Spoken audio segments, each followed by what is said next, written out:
लगना। हेलो दोस्तों, नमस्कार। ममता मिश्रा के यूट्यूब चैनल पे सबका स्वागत है। आइए, जब बेटी का कन्यादान होता है तब बेटी से सब लोग पूछ रहे हैं ये कौन तुम्हारे पापा हैं, कौन तुम्हारे चाचा हैं। उस समय का कितना दर्दनाक समय होता है। आइए बेटी के कन्यादान का एक बहुत सुंदर, बहुत प्यारा से कन्यादान गीत सुनते हैं।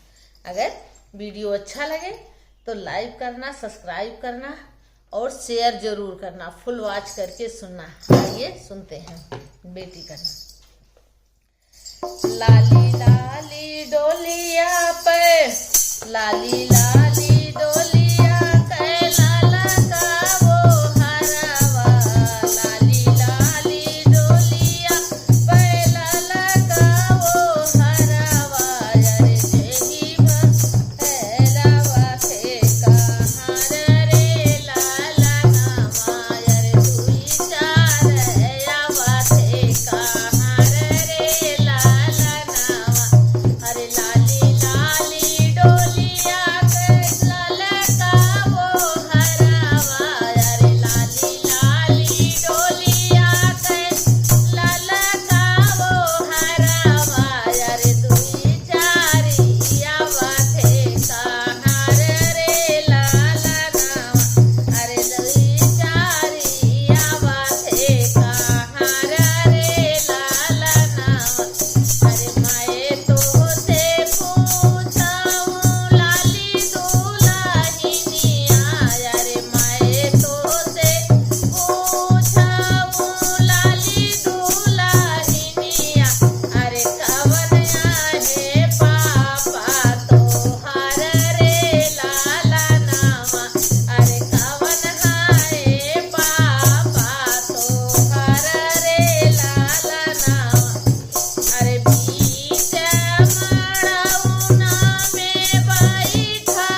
मेरा गाना अच्छा लगे तो कमेंट करके जरूर बताना।